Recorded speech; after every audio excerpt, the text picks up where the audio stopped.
സർക്കാരിന് മുന്നറിയിപ്പുമായി കത്തോലിക്ക കോൺഗ്രസ്. ക്രൈസ്തവരുടെ പിന്നോക്കാവസ്ഥ പഠിക്കാൻ നിയമിക്കപ്പെട്ട ജസ്റ്റിസ് JB കോശി കമ്മീഷൻ റിപ്പോർട്ടിലെ ശുപാർശകൾ നടപ്പാക്കാത്തത് ചരിത്രപരമായ അനീതിയാണ്.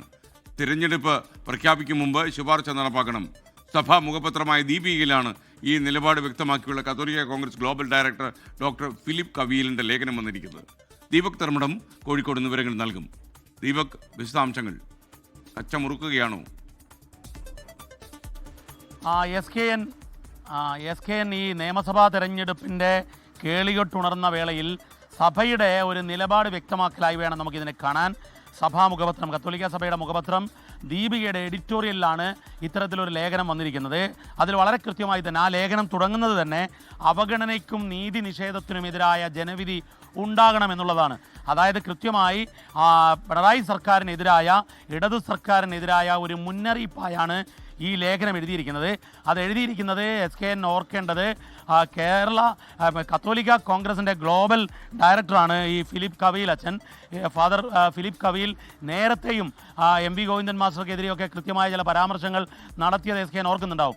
അദ്ദേഹം കൃത്യമായി സഭയുടെ ഒരു നിലപാട്, കത്തോലിക്ക കോൺഗ്രസിൻ്റെ നിലപാട് പറച്ചിലാണ് ഇത് നടത്തിയിരിക്കുന്നത്. ജസ്റ്റിസ് JB കോശി കമ്മീഷനെ നിയമിക്കുന്നത് ഒന്നാം പിണറായി സർക്കാരാണ്. പക്ഷേ അതിൻ്റെ റിപ്പോർട്ട് സമർപ്പിച്ചിട്ട് അത് പുറത്തുവിട്ടിട്ടില്ല. മറ്റൊന്ന്, അതിലെ നിർദ്ദേശങ്ങൾ ക്രൈസ്തവരുടെ പിന്നോക്കാവസ്ഥ, അതായത് ക്രൈസ്തവരിൽ ഒരു വിഭാഗം പിന്നോക്കാവസ്ഥയിലുണ്ട്, അവർക്ക് വേണ്ടിയുള്ള പദ്ധതികൾ, അവർക്ക് വേണ്ടി നടപ്പിലാക്കേണ്ട നിർദ്ദേശങ്ങളായിരുന്നു. അതൊന്നും തന്നെ നടപ്പിലാക്കുന്നില്ല. അത് നീതി നിഷേധമാണ് എന്നുള്ളതാണ് ഈ ലേഖനത്തിൽ പറയുന്നത്. അത്തരത്തിൽ അത് വൈകിപ്പിക്കുമ്പോൾ അതിനെതിരായ മുന്നറിയിപ്പായി ഇത് മാറുകയാണ്.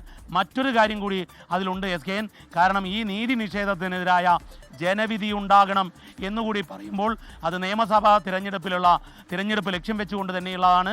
സർക്കാരിന് കൃത്യമായ മുന്നറിയിപ്പാണ് SKN. ലോകത്തെവിടെയായാലും ഏത് സമയത്തും 24 വാർത്തകളും ഓഗ്മെന്റഡ് റിയാലിറ്റി പാക്കേജുകളും എക്സ്പ്ലെയിനറുകളും വിശദമായി കാണാൻ ഞങ്ങളുടെ YouTube ചാനൽ നിങ്ങൾക്ക് സബ്സ്ക്രൈബ് ചെയ്യാം.